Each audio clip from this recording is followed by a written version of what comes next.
നമസ്കാരം.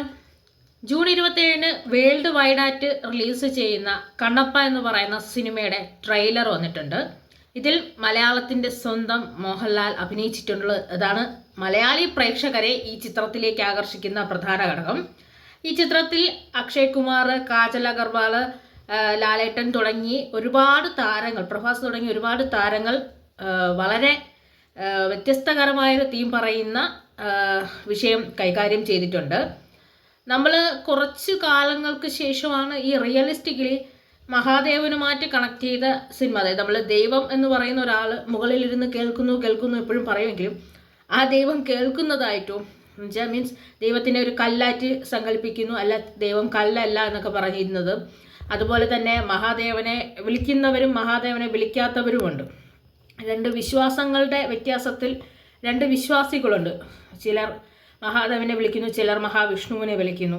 അതിൽ ഈ മഹാദേവനുമായിട്ട് റിലേറ്റ് ചെയ്തിരിക്കുന്ന ആൾക്കാർ.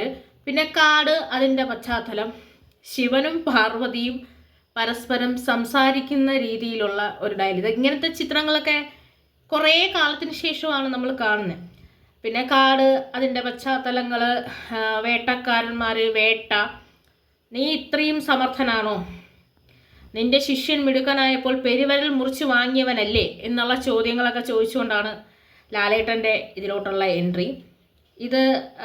ഇതുവരെ നമ്മൾ കാണുന്ന തരത്തിലുള്ള ഇച്ചിരി ഒരു വ്യത്യസ്തകരമായ രീതിയിലുള്ള കാര്യം കൈകാര്യം ചെയ്യുന്ന ചിത്രമാണ്. അപ്പോൾ ഈ ചിത്രം ജൂൺ 27 വേൾഡ് വൈഡായിട്ട് റിലീസാകുന്നുണ്ട്.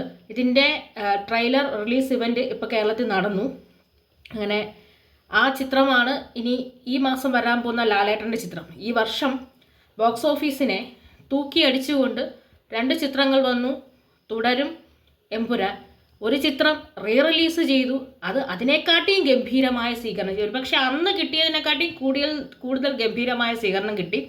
പിന്നെ ഈ ചിത്രം എന്ന് പറയുന്നത് ഗസ്ട്രോളിലാണ് എത്തുന്നത്. അതിനും ലാലേട്ടനെ കാണാൻ ആഗ്രഹമുള്ളവർ അതുപോലെ തന്നെ ഈ ചിത്രത്തിന് വേണ്ടിയും കാത്തിരിക്കുന്നുണ്ട്. അപ്പം ഈ മാസം ഗസ്ട്രോളിലെത്തുന്ന ലാലേട്ടൻ്റെ മറ്റൊരു ചിത്രമായ കണ്ണപ്പയും തിയേറ്ററുകളിലേക്ക് എത്തുകയാണ്. നമുക്ക് ആ ചിത്രം കാണുകയും, ഒരു വ്യത്യസ്ത പശ്ചാത്തലത്തിലുള്ള ചിത്രമാണ്. ആ ചിത്രം കണ്ട് അത് മനസ്സിലാക്കി നമ്മളെ ലാലേട്ടനെ കണ്ട് ആ ഒരു പ്രത്യേക തീമിലുള്ള സിനിമ നമുക്ക് എക്സ്പീരിയൻസ് ചെയ്യാം.